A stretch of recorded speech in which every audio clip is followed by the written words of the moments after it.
This is the Storyworks Roundtable, where we have conversations about craft. Because becoming a successful author begins with writing a great story. What makes plot challenging for you? Is it the weaving together of your main plot and subplots? Or developing an open hook that actually hooks the reader? Maybe it's successfully mounting the stakes and tension through Act 2. Or maybe you struggle at the end with the climax, especially if you're writing anything other than an action story. Could it be that your pantsing tendencies lead you into the weeds more often than you'd like, and you want a way to structure your stories without killing your creative drive? Whatever it is, I've got you covered. Check out Plot. You are the master of your story. My new 8-week live master course at storyworksfiction.com to learn more and enroll today.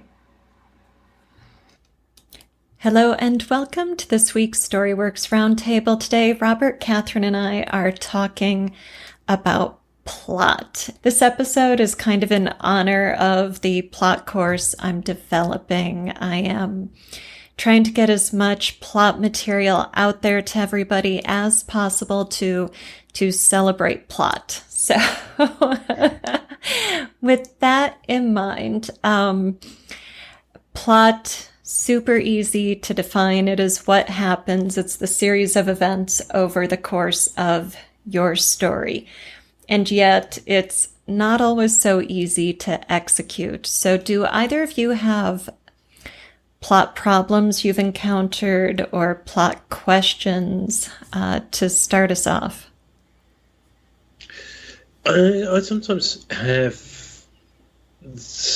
I know where I want to go at the end, so I've got the climax, main crisis and climax pretty well thought through, and it's not so much that I hit a soggy middle, but it's the keeping the story from ending too quickly. It's like I'm impatient to get to the big showdown, and so I wonder sometimes. I feel like I'm just sort of writing these sideways excursions, and when I think when I come back to it in revision mode, I think, I can see how to tie that all together. So it's not like it's a major problem, but I just wondered if there was a way to think about that. I mean, I've used various different methodologies to sort of bring in, because they often say that middle part of the story, you've got to get your heroes struggle in. They're not really going to get on top of anything until the end, because if they do, then that's early ending the story. And so sometimes I wonder, is that a plot problem? Is it the fact that I haven't defined my wants and needs of the character properly enough? I suspect it's mostly that I might get too much into the weeds of the plot. So there's a lot of different problems in there. Yeah, so I've got Can you fix them for me, please? Yes. Doctor? Yes, let's do that, Robert. So the first issue, getting to the climax too soon, I think really relates to the connections between plots and subplots. When we sit down and develop a story and we're only thinking of, here's an exciting opening, I've got my hook, I've got my inciting event, I've got this protagonist, and here's this exciting ending. I've got a climax, I know if it's happily ever after or not so much, hooking into a series. We can look at those bookends and only see the middle as A to B, right? I need to get from inciting incident to climax, and that really keeps the focus on the main plot. And main plots, while critical, the main plot, what the story is about ultimately in a plot sense, isn't enough for a full-length novel for, 70 to 120,000 words.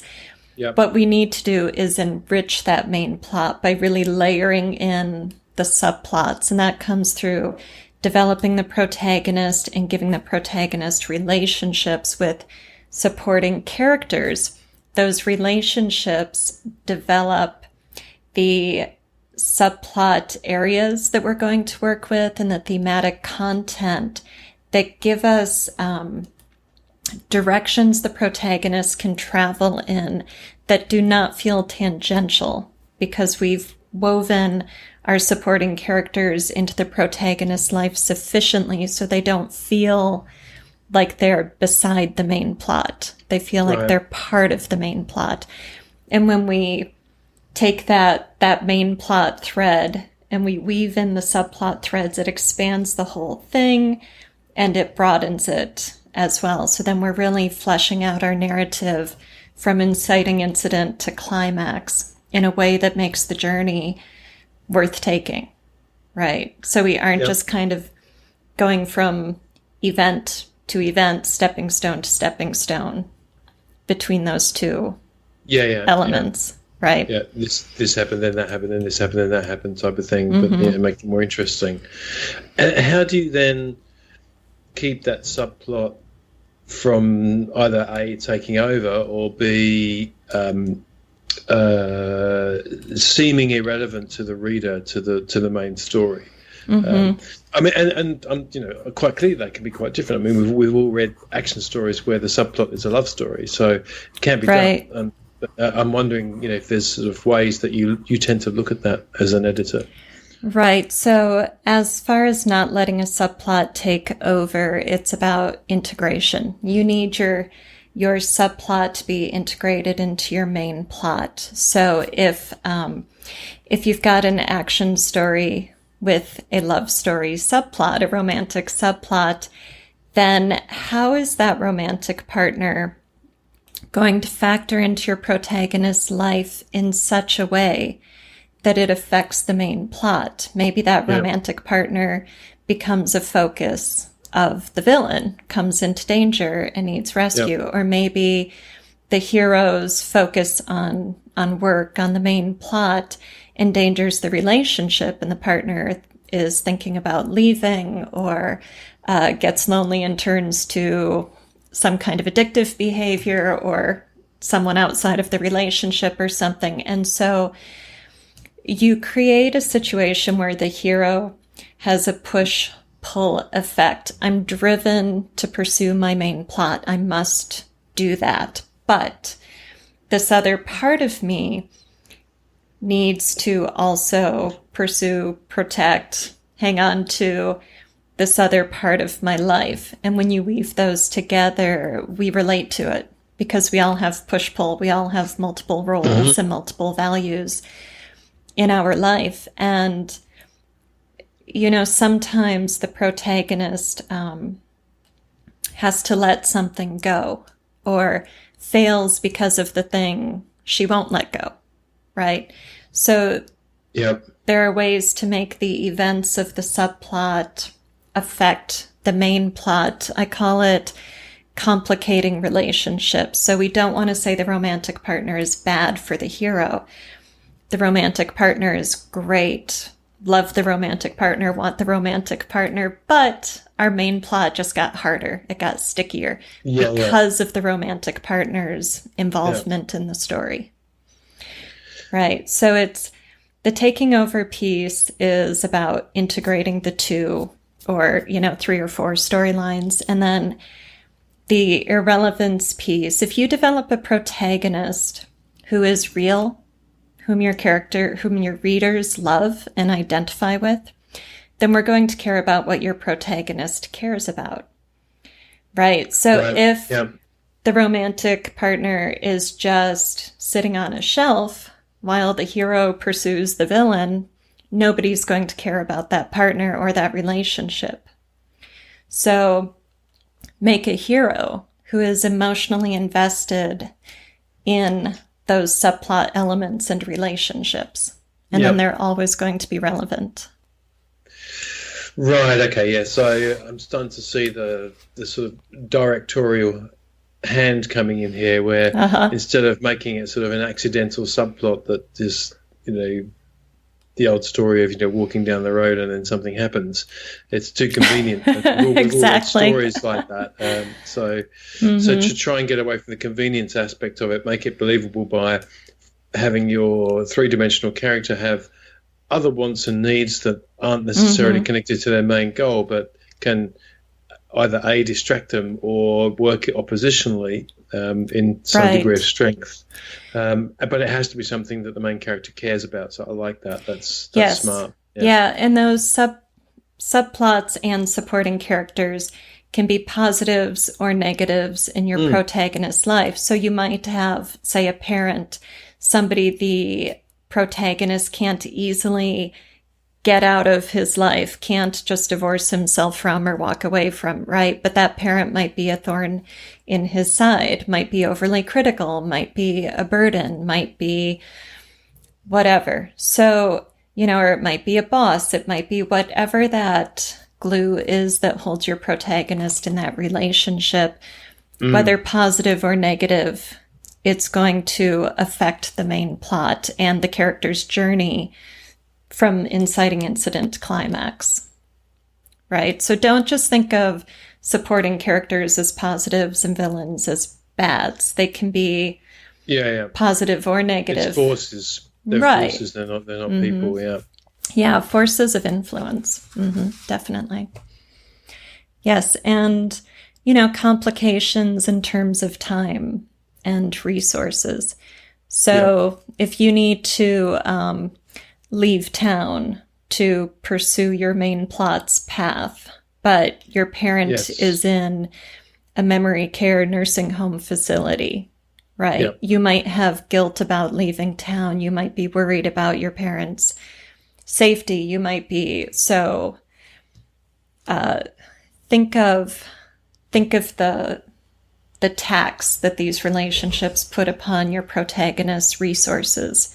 Physical, mental, emotional, financial, all of it will factor in to complicating that main plot. Yep. Yeah. That's good. I had several ideas while you were talking about that. Thank you very much. Excellent. Yeah, and I wanted to touch on something you said. You said, paraphrasing here, get your hero's struggle in there, that they can't succeed too early, before the climax or your story ends early. And this is something I've heard a lot over recent years, and I always take issue with it because it's just like show, don't tell. It's one of those pieces of advice that might be right and good, but it can also be taken to extremes or misunderstood, misused. And so, I've seen stories with my clients where the protagonist tries and fails, and then the plot arc, instead of looking like an arc, a line ascending from A to Z, plateaus, and then all of a sudden it spikes at the climax. Yeah. And you end up having a protagonist that you can't believe in. Your protagonist is such a consistent underdog, such a consistent failure, that when we get to the climax and it's the ultimate showdown on an epic scale, you're like, okay, come on. Plus, why would I, as a reader, invest emotionally in a protagonist who is consistently failing? So I always encourage writers to think of it as you win some, you lose some. And each battle along the way is an opportunity to grow in skills, learn new lessons, grow in resources. So you get some wounds, you go away and lick them, you come back stronger. But you also have some opportunities to learn your opponent's weaknesses, to gain, whether it's a win like in a battle where you physically win something, or a win where you gain some knowledge or some kind of emotional upper hand or whatever. I just like to caution people against making a plateau until the climax. Yeah, well, I suppose it's that advice that we probably also uttered ourselves, which is, put your protagonist up a tree, then, set fire to it, then throw stones at them, then all that sort of stuff. And it's all got to make sense. You can't just do it kind of randomly and have them just keep failing, because otherwise the reader gets bored with it, becomes predictable. Right. And I think it's if you take the hero's journey too glibly, and setting aside the whole male-centric idea of it, if you look at things like Star Wars and Lord of the Rings, which both follow the hero's journey quite faithfully, yes, they do fail over the entire course of the major arc. But like you said, they also gain skills along the way. They learn things. They get hurt. They lose people dear to them. It comes at a cost. Yes. And I think that's when it is just this happens, then that happens, and this happens, and they keep getting thwarted, and it doesn't come at any cost. And then all of a sudden, at the end, they work out how to do it. It feels formulaic. Yes, and it feels false. It feels false to the character's journey, and like the writer is cheating the reader of that arc, of that journey. And as you say, if you mirror more, I mean, fiction's never going to be real life, because otherwise it'd be deadly boring. But if you had as you say, win some, lose some, and then you've got three-dimensional characters who have other things other than this main, goal that they're pursuing for the sake of this particular book, then everything becomes more believable. Right. So. Right. Yeah, that's good. Yeah, it becomes this complex web, doesn't it? That you sort of. That's the thing I suppose I struggle with plot, because being an analytical guy, I've got the main through line in my head, and so that's the thing I want to rush to get to, because the ending's so cool. It's so exciting. It is. So, what, you want me to put this big subplot in there and have them have their lives all complicated? No. Yes. It's this great, exciting adventure they've got to go on. Characters? That's right. But in reality, the kind of things I love reading are when it does get grey and the black and white disappears, and things happen that either are because of something they did earlier in the story, so it's not just purely coincidental, but it's come back to bite them, or a competing goal, as you say. So, and I want to go a little further with this too, and remind people that you need to give your protagonist challenges that are appropriate to that place on the journey, So when we're in book 1 with Harry Potter, Voldemort is this kind of semi-physical, snake-like, barely has a face thing that hides under a turban on book 1's villain's head, right? So Quirrell is like carrying Voldemort around and kind of channeling him. And it's not till much later, we see the stakes and tension increase with each book as Voldemort gains strength.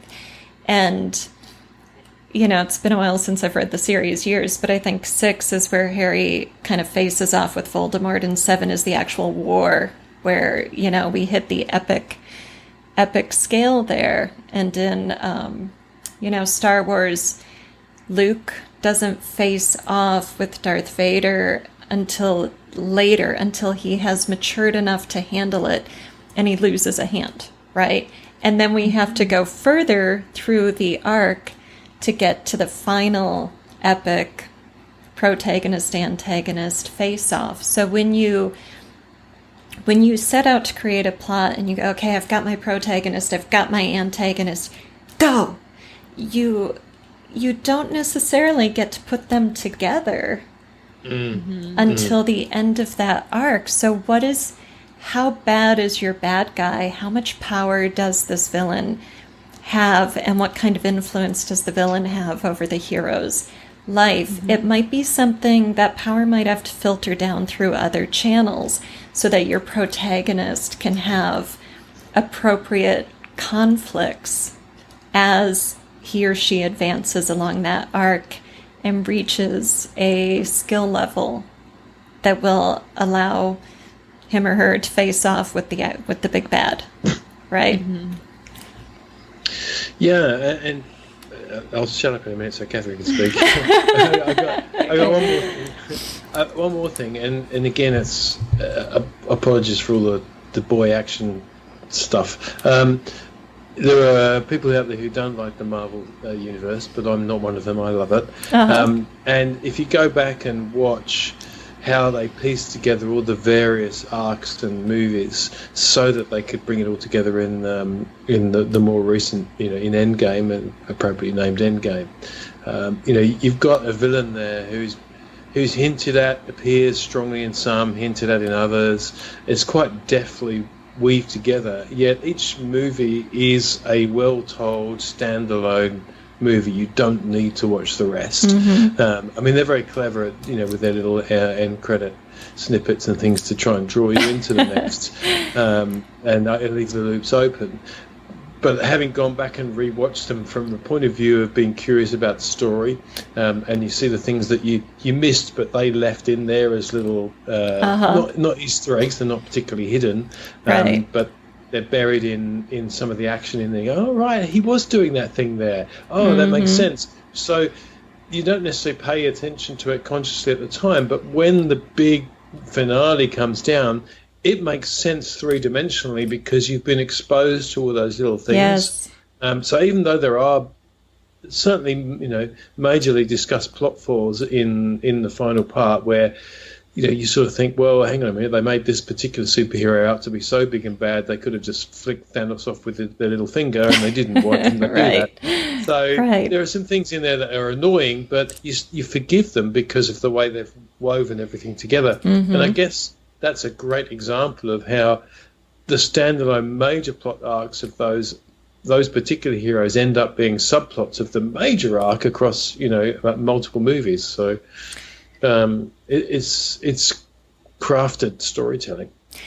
Yes, yeah, and that idea of weaving things in over the course of the hero's journey is critical to having a successful arc that feels like it's earned and feels true not only to the character but also to the plot events. I talk a lot about intrigue and reveals, planting the seeds that bloom later, but you also have to think about planting elements that create continuity, So if your hero needs to have a certain skill to win a battle, that skill needs to be planted in the reader's mind earlier on. So whether we see the hero training, we'll go back to the Star Wars example. Luke Skywalker doesn't become a Jedi Knight with a lightsaber in the battle where he needs to use a lightsaber. We see him with Obi-Wan Kenobi training. And so part of your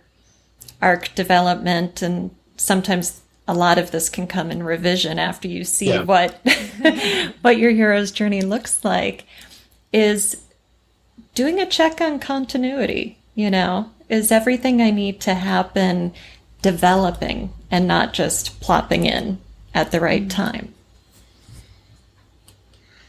Nice. All right, we're looking at Kathryn here. So. Oh no, with good timing. Next week, we'll have part 2 of Plot Problems Solved and find out what Kathryn says. According to her plot problem is the opposite of Robert's. So it's bound to be interesting. And head over to StoryWorksFiction.com.